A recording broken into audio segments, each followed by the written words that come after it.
Thank you. Bring the tomato in the bigger container.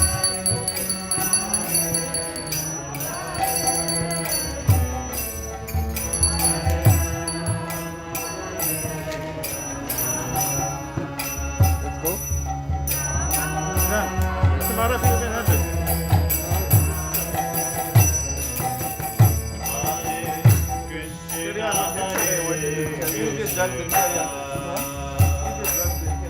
That's what I wanted to tell you. They want to bring you one Side. So you coming before me? Nothing, okay, nothing.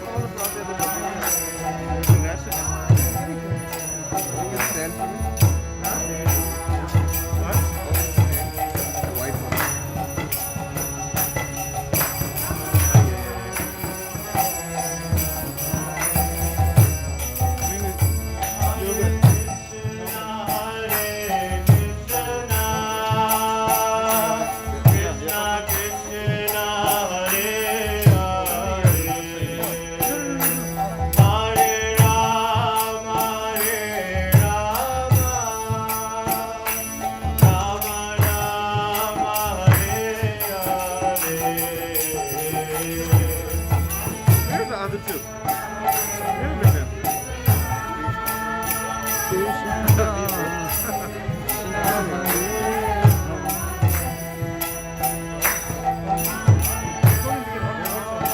Where is it?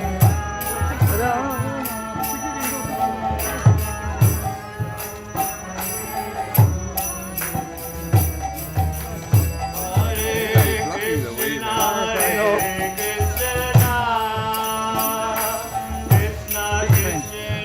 They always do that. Huh?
That's blocking the light. Oh, yeah.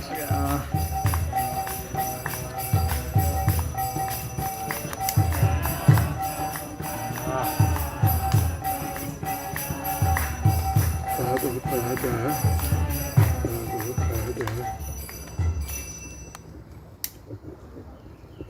Haribol. Govardhana ki. Jai. Hare Krishna devotees, and welcome to the wonderful weather that we have in the garden here. Lord Indra had made his appearance and he is now gone. I would like to officially let you know. Devotees, if you are not seated, if I could please ask you to come along. There's plenty of chairs available, so if you could please not stand, find yourself a seat and sit down. COVID is still a reality, so we'd like to make sure we maintain social distancing. So if you could please have a seat, and also don't move the seats that we have in place for you. So devotees, thank you very much for coming to today's program. Unfortunately, due to ESCOM, we have to finish the program at 8 o'clock, so we want to make sure we get moving as well with the program. I'll reduce the announcements as much as possible today. But welcome to the second day of festival. Yesterday was the first day where we had some Japa out in the garden here with Maharaj. And for those of you who had made it yesterday, I tell you, Maharaj had really sweetened the deal for us, if we could say that much. We had the most tastiest, the most sumptuous suji halwa that Maharaj had cooked by himself, and not just cooked by himself, also offered to us, hand delivered to us as well. So for those, let's give a Hari Bol. So that was the mercy from a Uttama devotee handed to us there. So devotees, don't miss out on an opportunity. Next week Thursday, it's probably going to be Japa once again. Get yourself over here, and maybe Maharaj might sweeten the deal for us once again. Would you like that? Yeah. Haribol Jai. So, welcome to day 2 of a 5-day event. Day 2 is the appearance day of Govardhana. Shri Giriraj Govardhana ki. So, we're going to have a wonderful parikram around Govardhana Hill, which has manifested here at ISKCON Chanting. And Maharaj is going to take us, who more better experienced and qualified to take us through this journey, and Maharaj will take us through this journey. Just to let you know about the upcoming programs, tomorrow is ISKCON Padayatra that's going to be happening. Shri Jagannath Baladev Subhadra ki. And then on Sunday we're going to have a program continuing here with Damodar Leela, once again with Maharaj in the garden on Sunday. So Shri Damodar ki. The month of Kartik Vrat ki. Jai. And then if that wasn't enough for you after 4 days of festivity, on Monday is yet again the disappearance day of Srila Prabhupada. And we will be having a program. So Srila Prabhupada ki. Jai devotees. So thank you very much. Please, if you could be seated. Our program for today, we've completed the Abhishek for Giriraj Maharaj right now. We will continue with lecture, and now Maharaj will take us to Govardhana Parikram. After that, devotees, we will be able to do our lamp offering. I'll tell you more about the procedures on how we will do this. And after the lamp offering, by about 8 o'clock, we might not have power anymore. So we have a generator to get the lights going. We can see where we're going. But we won't have a microphone, and Maharaj should be done with the lecture by then. So we'll have the Govardhana lamp offering to Govardhana and to Damodar. But right now, I'd like to hand you over to Maharaj. His Holiness Bhakti Chaitanya Maharaj ki. Shri Giriraj Maharaj ki. Jai. Appearance day of Govardhana Hill ki. Gaur Premanande. Haribol. Thank you very much. Hare Krishna. Haribol, Maharaj. Thank you. I appreciate the enthusiasm. Haribol. Haribol. Nama Om Vishnu Padaya Krishna Presta Bhutale Shrimati Bhakti Vedanta Swaminiti Namane Namaste Saraswati Devi Gauravani Pracharne Nirvishesha Shunyavadi Pastya Chadeshtarne Sri Krishna Chaitanya Pramanityananda Sri Advaita Gadadha Shivas Adi Gaura Bhakta Vrinda Hare Krishna Krishna Krishna Hare Hare Hare Rama, Rama Rama, Hare Hare. Vanchakalpatarubhyascha kripa sindhubhya evacha patitanam pavanebhyo vaishnavebhyo namo namaha. Srila Prabhupada ki jai. Shri Giri Govardhan ki. Shri Govardhan Puja Mahotsava ki. Go Premanande. So yes, this evening devotees will go on a short Govardhana Parikrama. Normally if you do it, if you've done it, you would have some idea or you would know that a full Govardhana Parikrama takes 4.5 hours if you really motor, if you really go. Otherwise, for normal human beings, it's more like 6 hours. And when we go, we do it over 2 days to really absorb ourselves in the mood, the different moods in the different places. So here, many of you know that we have set up our Japa path here, 108 steps for chanting Japa. And the way it's been laid out is to recreate a Govardhana Parikrama. So down that end, perhaps you can see there's a picture there up on some legs. That's a picture of Radhakund Shamakund, and they're at the northern end of Govardhana. Then just almost behind me here is there's a picture of Kusum Sarovar, a famous and beautiful place on the Govardhana Parikrama. Here we're more or less in the middle. This is Govardhana town, and Manasi Ganga is there. Normally the Parikrama begins, at least classically you could say, at Manasi Ganga. And then down the end, just right down the end, you see there's another photo there. Oh, well, no, just here, just by dear Gauranga Prabhu. There's Govinda Kund, another landmark. And then down the end is Punchari, which is the southern end of Govardhana Hill. So what we'll do right now for the next half hour or thereabouts,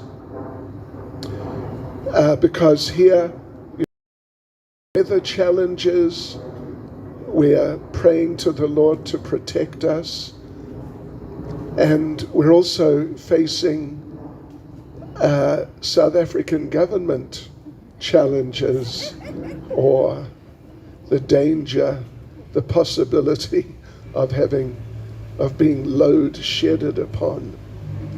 So what to do? So what we'll do though, we'll do a quick Govardhana Parikrama. Like I said, it's several hours normally, something like that. We will do it, in half an hour, maybe 45 minutes, say perhaps. And normally we do it barefoot. And by the time you're finished, unless you're a seasoned Govardhana warrior, by the time you finish the full Govardhana Parikrama barefoot, your feet will be ready to go back to Goloka Vrindavan. Oh yeah, no kidding. It's really physically it's quite something. But here, we'll all be fresh after we're finished in whatever it ends up being, 45 minutes or so.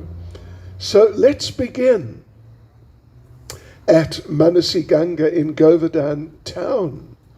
Like we said, that's like the classic place to begin. I mean, you can begin anywhere, of course, but this is where the great authorities say it's good to start. Manasi Ganga means the Ganges which came from Krishna's mind. Manasi, from Krishna's mind. One time, it's a bit of a long story. I'll keep the stories succinct.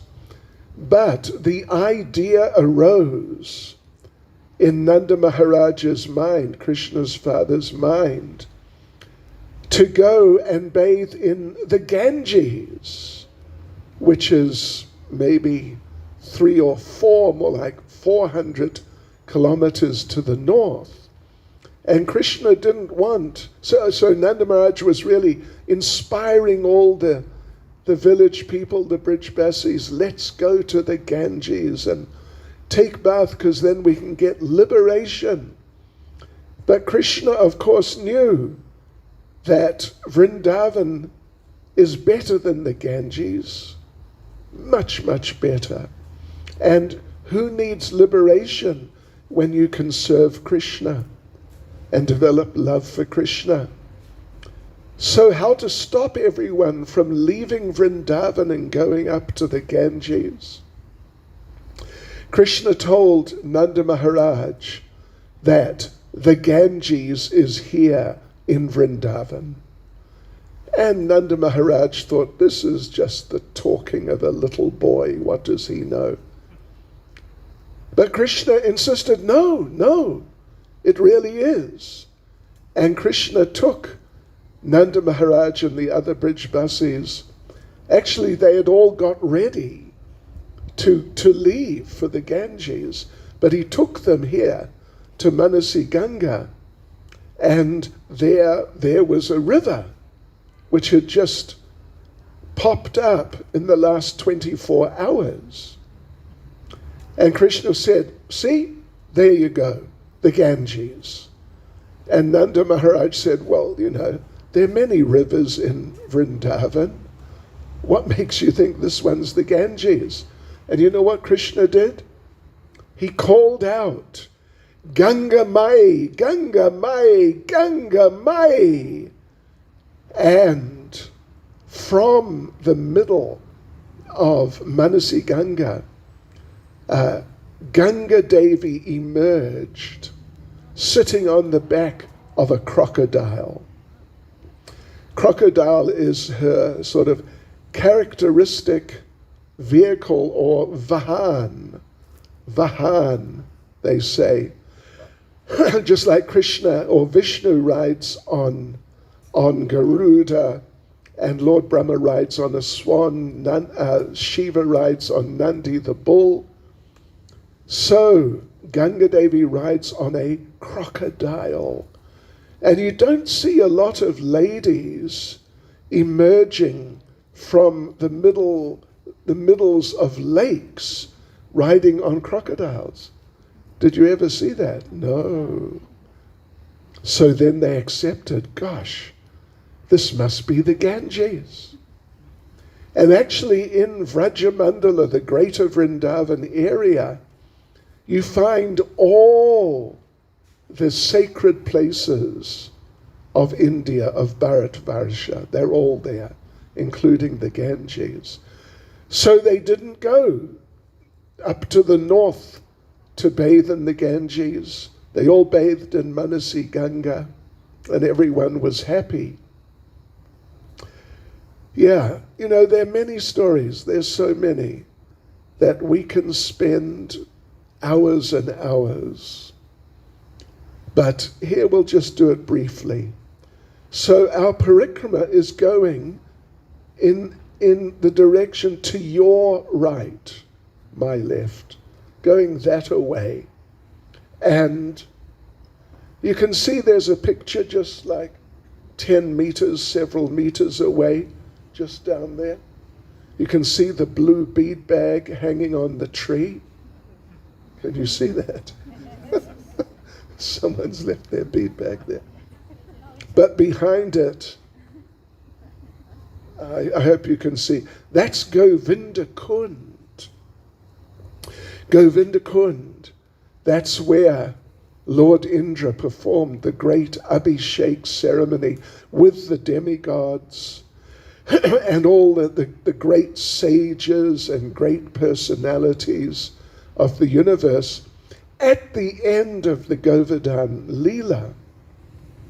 Govinda Kund. It's a long story. We have many long stories in Krishna consciousness.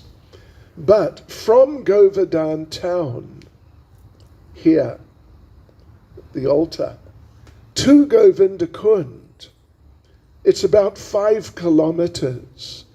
And during the actual puja, the Govardhana puja, when Krishna got Nanda Maharaj and the Brijbasis to take all the foodstuffs that they were going to offer to Lord Indra in the Indra Yajna.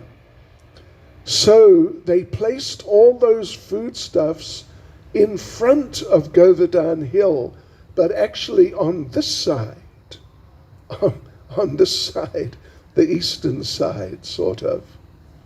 From Govardhana town to Govindakund, 5 kilometers, and coming out from the hill 1 kilometer. So 5 square kilometers of foodstuffs. And everything, every type of offerable foodstuff you can imagine, and many you probably can't imagine, from Govardhana town to Govindakund, 5 square kilometers. And often at this point I ask a few members of the audience what is their favorite prasad. So I'll ask a couple now. What's your favorite prasad, Mataji? Loud and clear. Khichdi. Oh, Prabhupada says khichdi is a poor man's meal fit for a king. That's what Prabhupada said. And what's your favorite? Paneer. Paneer, like butter paneer or just paneer? Huh? Or butter paneer. Or any type of paneer, yeah. And what's your favorite prasadam?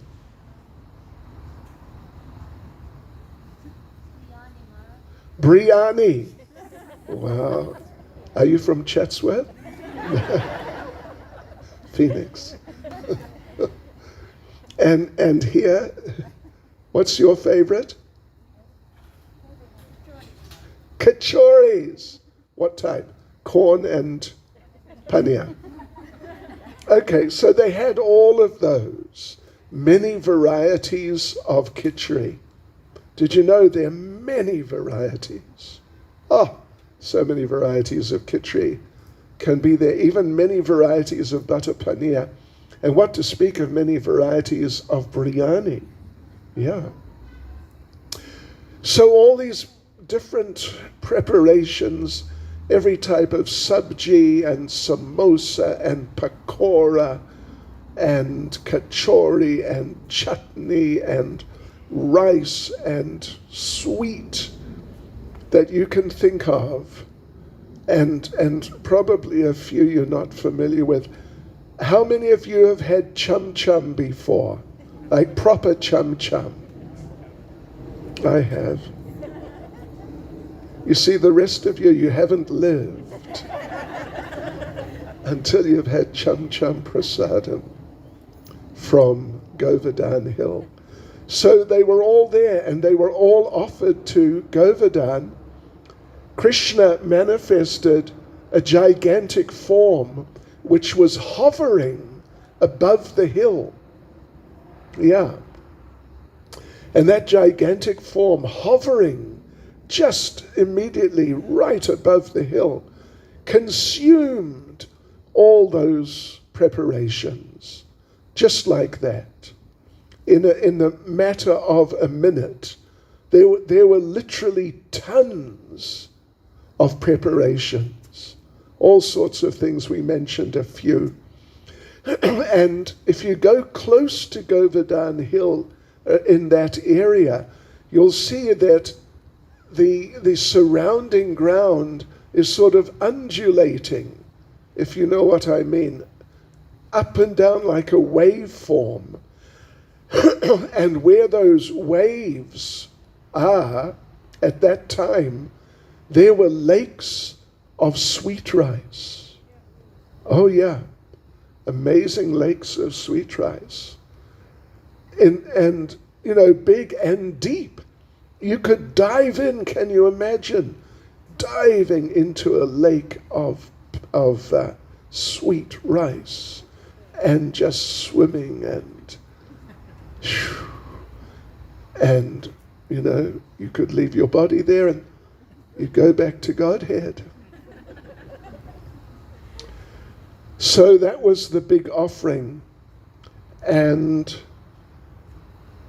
so that giant form of Krishna or Govardhana just hovering over the hill consumed everything, and then called out, screamed out, shouted out, Aniyor, Aniyor, Aniyor, which means in the local dialect, you know, you can say it's a dialect of Hindi.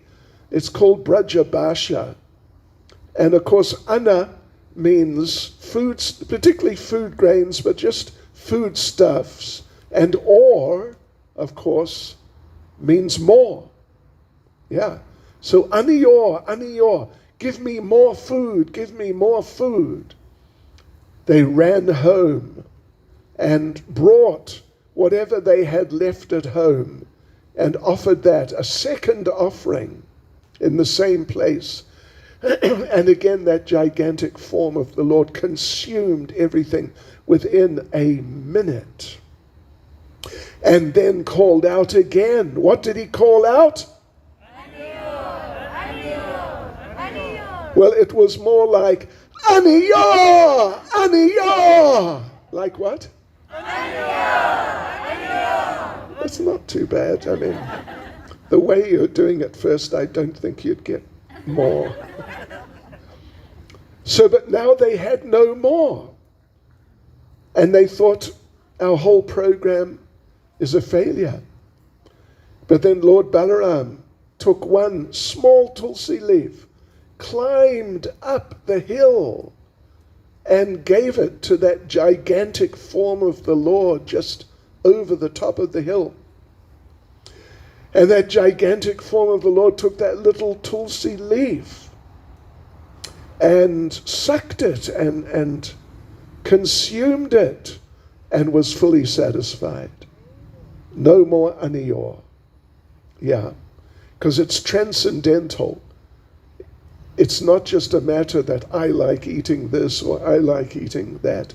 When you get some transcendental nectar, then just a little's enough. That's why we call prasadam prasadam. Prasadam does not mean spiritual food. Prasadam means mercy. That's actually what the word means. So then, I think we all pretty much know the story in a very small nutshell. There are different sized nutshells, but this is really small. Lord Indra got extremely upset because he thought that these people, they do this big offering to me every year, and I'm going to get all these nice foodstuffs, but now it's all been diverted because they listened to this talkative little 7-year-old boy. What are these people doing? So he got really upset, and he sent this massive, massive storm, 7 days and 7 nights, enough to wipe out the universe. And of course, as we know, Krishna lifted the hill. Everyone went underneath, even all the animals of Vraj Mandala. They all went under the hill.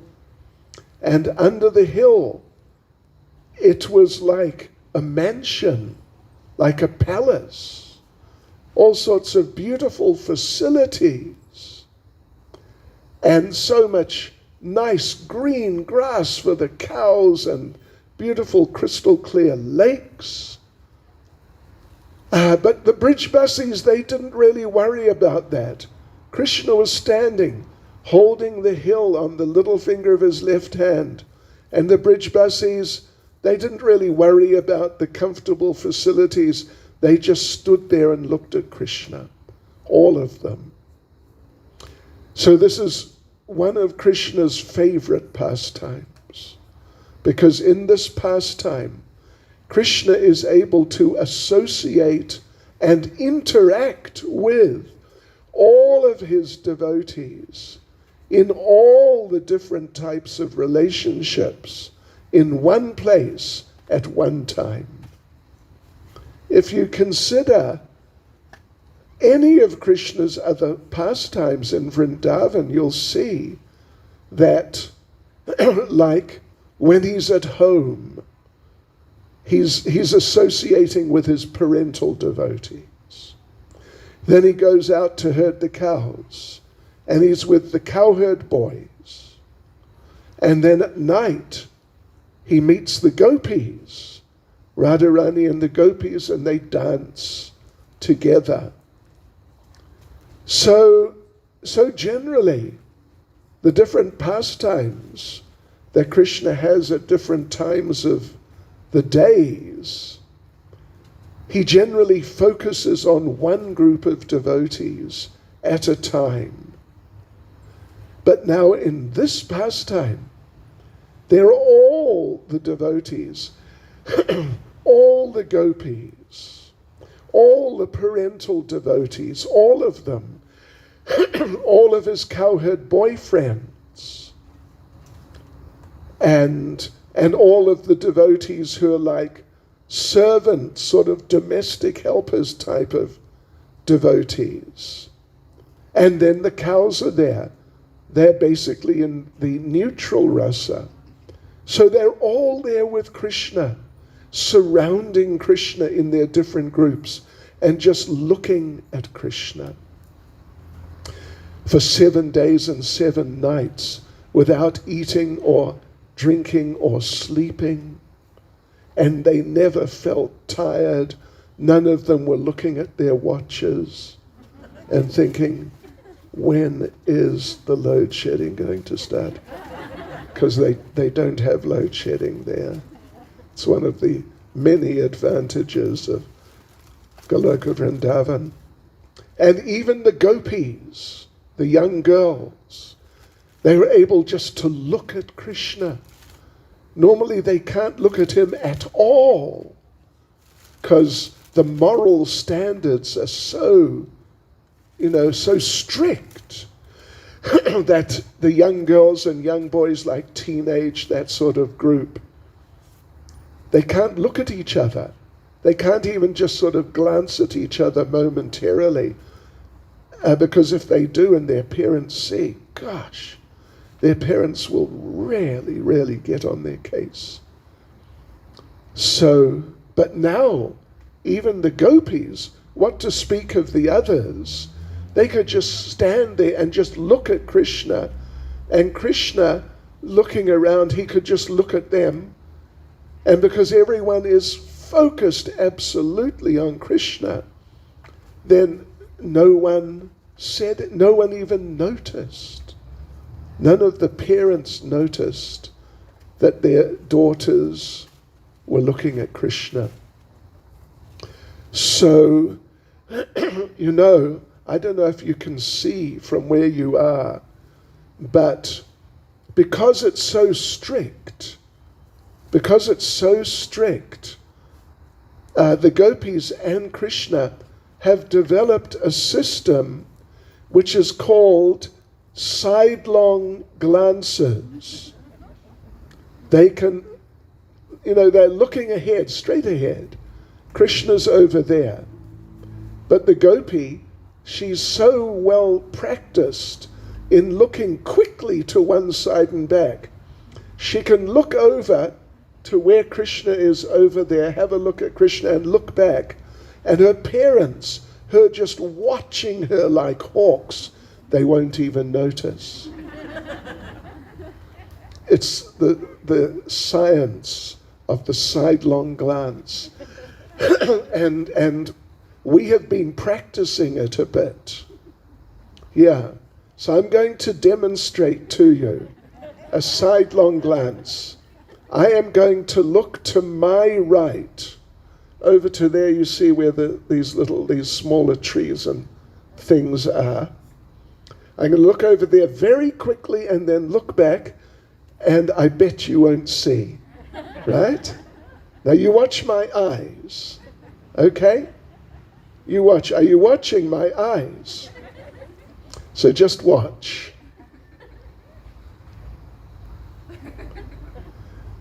Did you see that? You didn't see it, did you?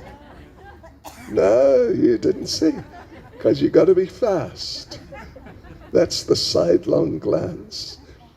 So anyway, Indra got just too disturbed, unreasonably, and committed this massive offense of trying to destroy Krishna and the cows and all the people, the Brijbasis, all the devotees, trying to destroy them all because he was upset that he didn't get the different offerings that they were going to offer to him, but then they offered to Govardhana Hill. So, but after a week, Indra came to have a look, to see the devastation. And he was expecting to see just total flooding everywhere, and houses just underwater and just destroyed, and so many trees just smashed to the ground, and all of this destruction. And he came, he flew by, and what did he see? Everything was normal. There was no flooding at all, nothing. There weren't any pools of water even, and no buildings destroyed, no dead bodies, not a single one. And then Indra realized, whoops, made a mistake. Because he was thinking Krishna's just a talkative little boy. He wasn't thinking that Krishna is that one, that Krishna from up there, the big one. Yeah. I was in Mauritius, gosh, I don't know when it was, centuries ago, but a while ago, and I met one boy named Krishna. Well, I asked him, what's your name? He said, Krishna. And I said, really? I've been looking for you for years. But then I realized he wasn't that one either. He was one of the lesser ones. So talk about a rude awakening. It was like the rude awakening to end all rude awakenings. And he realized, what offenses I have committed. Oh no, it's just totally inconceivable. And I don't know, looking around, I don't know if any of you here, have any of you here ever tried to kill someone? And then realized, whoops, wrong person. And then what do? You say, oh, sorry, won't do it again. So what do you do when you've committed massive offense to many, many people and and animals, and it's just, on such a scale, it's incalculable. What do you do about it? So he didn't know what to do. Therefore, Lord Indra decided the only thing he could do was to take his own life. The offense was just too much, far too much.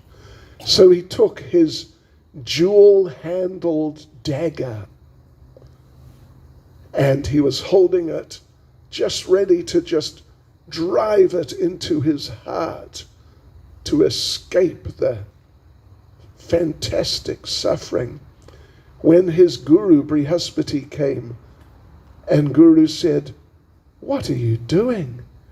You've gone insane. You've gone completely insane. Brihaspati said, don't bother trying to kill yourself. You're already much worse than dead, having done what you've done. So Indra asked, well, what to do? And it's a long story, But he was advised, you go there to Govardhana Hill, you meet Krishna, but you place the Surabi cow in front of you. And then you approach Krishna and you apologize. So it's one of the long stories. If you want to understand all these things more, get my Govardhana book. It's all there in great detail. But Krishna accepted the apology. And then they had that big bathing ceremony, Abhishek, over at Govinda Kund, just behind the blue bead bag. And all the demigods came, and it was just a really big event. And at the end, they offered arti to Krishna. And Agni, the demigod of fire, he offered some agabati. But this was not your typical agabati that if you're in Durban you might buy from Haribai's. This was just super duper agabati from the heavenly planets, like 3 meters long and, about 15 centimeters thick. Talk about serious agabati. Because actually, agabati means that they use aga wood. Of course, now they don't. They normally use just bamboo or something. But aga wood, I don't know if you've ever seen a sandalwood tree. You can smell them from some distance away. But an aga tree is much more fragrant than sandalwood. There's still some existing in some places.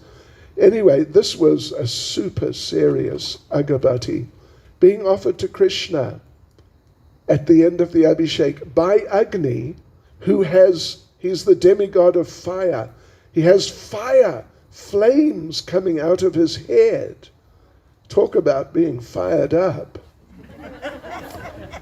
And then Lord Brahma was offering chamara, except it was, gigantic. The handle was this big and solid gold.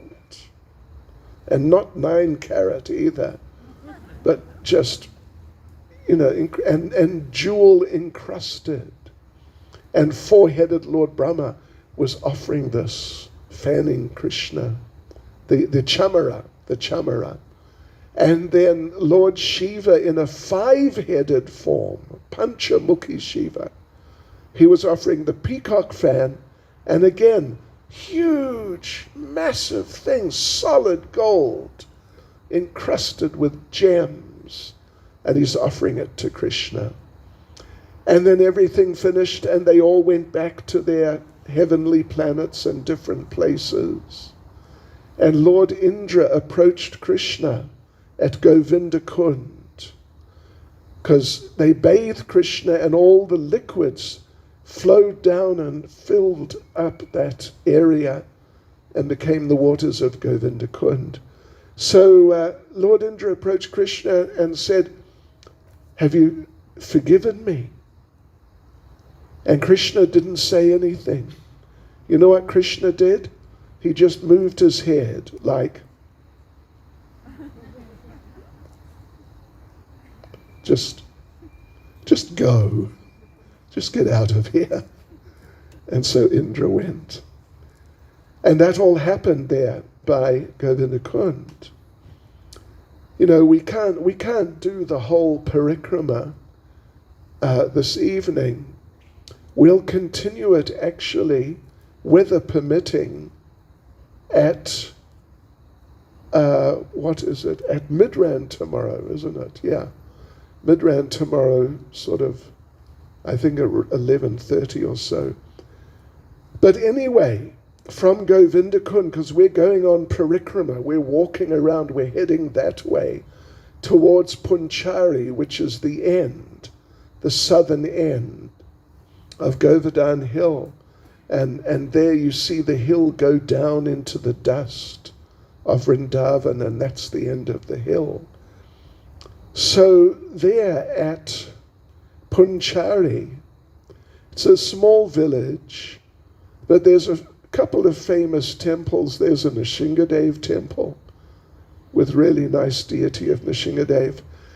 But the main famous temple is the Lota Baba temple. Lota in the local dialect means waiting. So he's waiting Baba. He's waiting for Krishna. Because when Krishna left Vrindavan, after Krishna had been in Vrindavan for it's like 10.5 years plus or minus, then Krishna left and went to Mathura. So when Krishna was just getting ready to go, like in the morning more or less, he went and said goodbye to everyone, including Lota Baba down at Punchari. And Krishna told Lota Baba, you know, I'm going to Mathura, but I'll be back tomorrow. And Lota Baba said, really? You know, I have this feeling that you're not coming back actually. And Krishna said, no. I'll be back tomorrow. If not tomorrow, the day after. Don't worry. But Lota Baba said, you know, I just have this feeling you're not coming back. And Krishna said, listen, if not tomorrow or the day after, at least the day after that. And Lota Baba said, you know, I can't get rid of this feeling that you're not coming back. And Krishna said, listen, just wait here. Just sit here and wait here and just don't move and you'll see. I'll be back. So Lota Baba said, right, I will actually sit right here and I will not move till you come back. And off went Krishna. But the next day Krishna did not come back. Or the day after. Or the day after that. But Lota Baba was still sitting right there. And after a week Krishna had not come back. And Lota Baba's parents, they didn't know what to do. They told him, you got to come home. Come on, you can't just sit there. And Lota Baba said, no, Krishna told me to wait right here, and I'm waiting. So a month passed, but Krishna had not returned. And Lota Baba was still sitting there. 3 months, 6 months, Krishna had not returned. And Lota Baba was still waiting there. And then 1 year, 3 years, 5 years, Krishna had not returned. And Lota Baba was still sitting right there. He had not moved. And then 10 years, then 50 years, Krishna had not returned. But Lota Baba was still sitting there. Finally, 4,500 years later, Krishna came back as Lord Chaitanya. And there was Lota Baba. He had transformed into a deity. And Lord Chaitanya embraced the deity and said, see, I told you I'd come back. So he's still there. And you can go and visit him at Punchari. And then we come around. Now we're coming back this way. We were going down to your right, but now we reached the end and we're coming up because Govardhana is long and narrow. Govardhana's like 10 or 12 kilometers, 11 kilometers long. But at the widest point, it's not even a kilometer, it's like 500 meters. And most of the way, it's not even 100, maybe 100 meters wide. So now we're coming up. We're coming back up this way, heading towards Govardhana town, and after Govardhana town to Radhakund Shamakund at the northern end. And as we come up this way, there are all sorts of interesting things. There are some really nice kunds. There's Surabhi Kund, where the Surabhi cow landed when she came in from the heavenly planets with Lord Indra, when Indra wanted to apologize to Krishna. Actually, in that area from Punchari, coming up to almost Surabhi Kund, that's where you see the famous mystical blue cows of Govardhana Hill. Blue cows. That's what they call them. Nilgai. Nilgai means blue cow. They're not cows, they're deer. They're like, sort of like kudus, if you're familiar with kudus. They're big. The males are big. And they have sharp horns. And they live on the hill. Quite a few of them live on the hill. They're very shy. But they're associates of Krishna, the blue cows. Very sacred. If you see some when you're doing Govardhana Parikrama, then it means that you got some mercy from Krishna.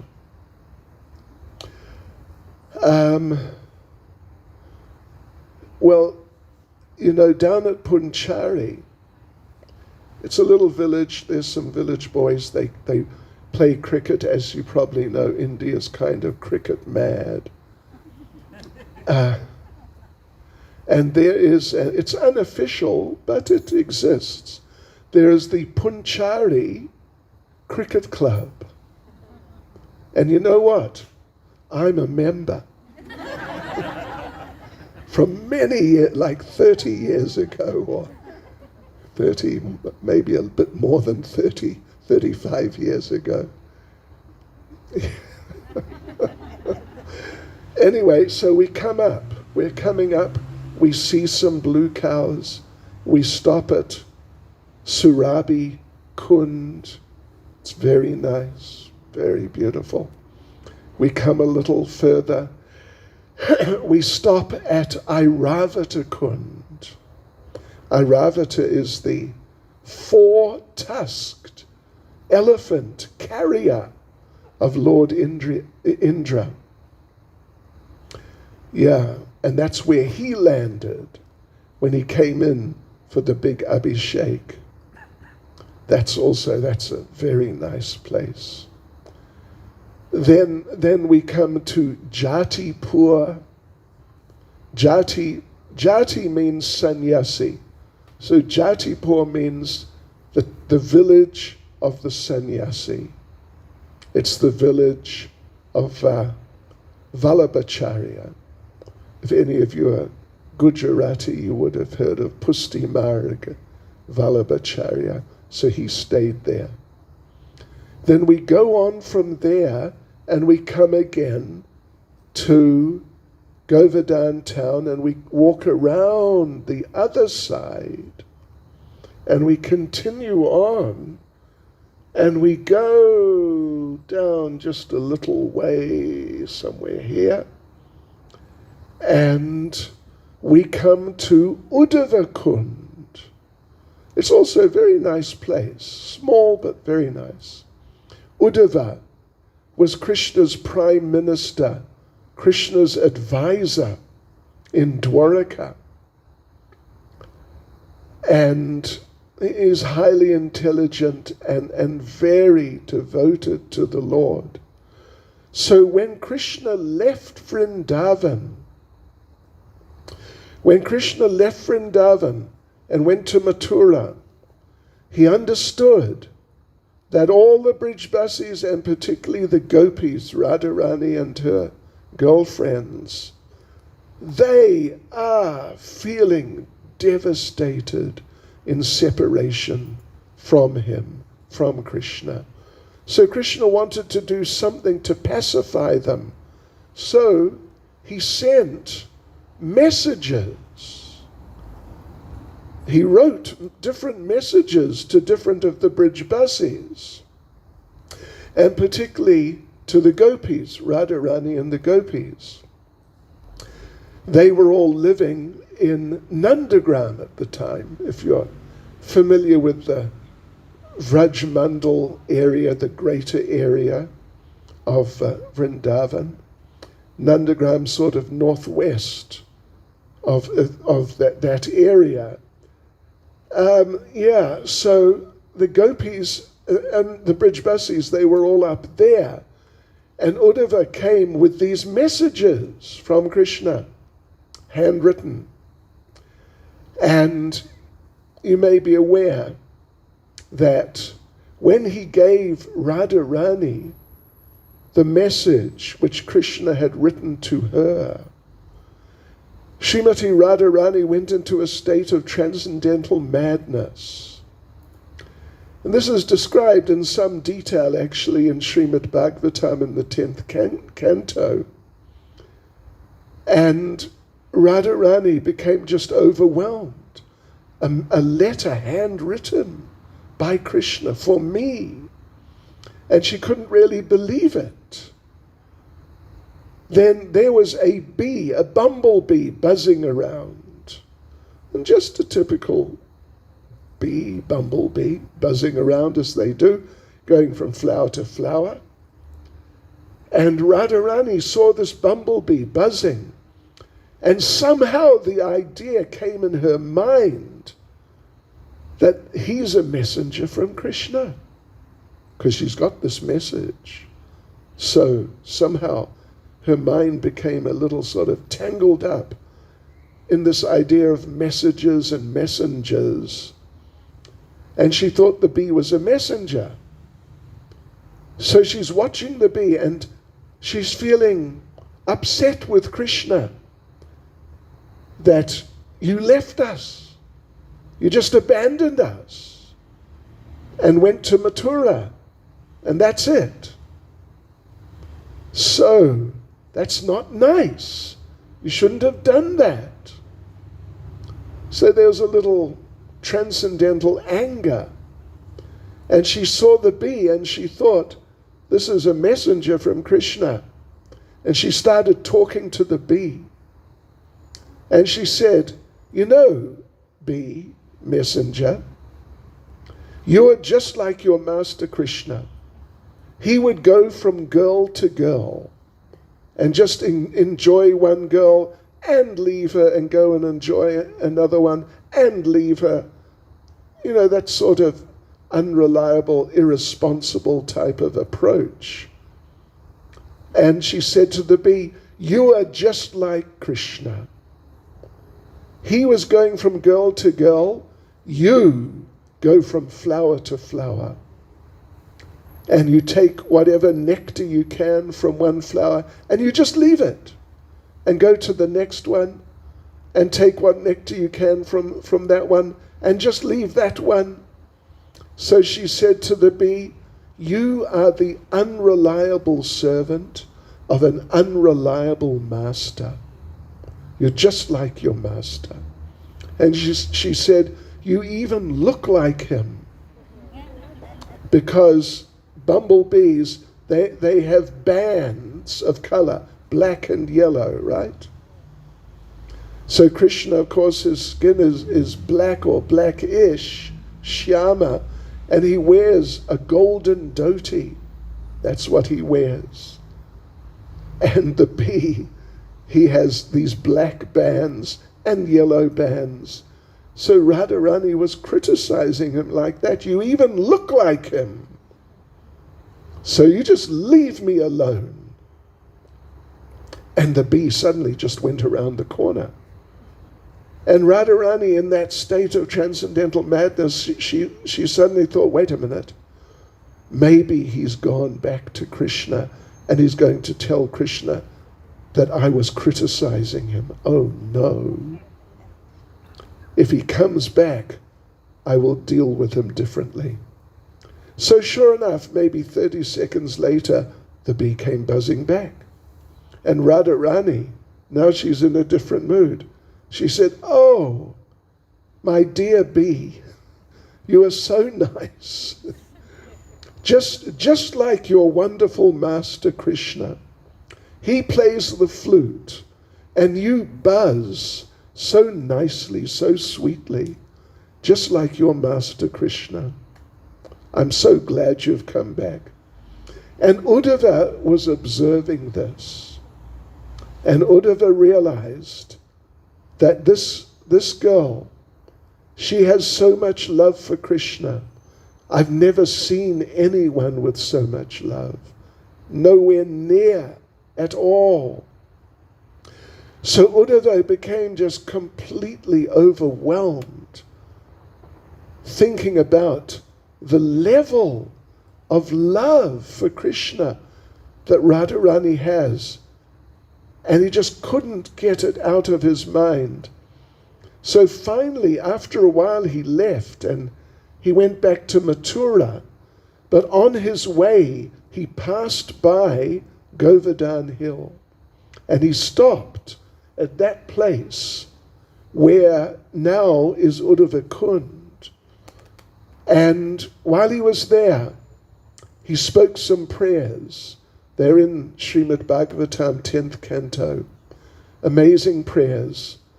And the bottom line, the final thing he asked for in his prayers, he prayed, can I please, my Lord, can I please become some grass or little shrubs here in Vrindavan?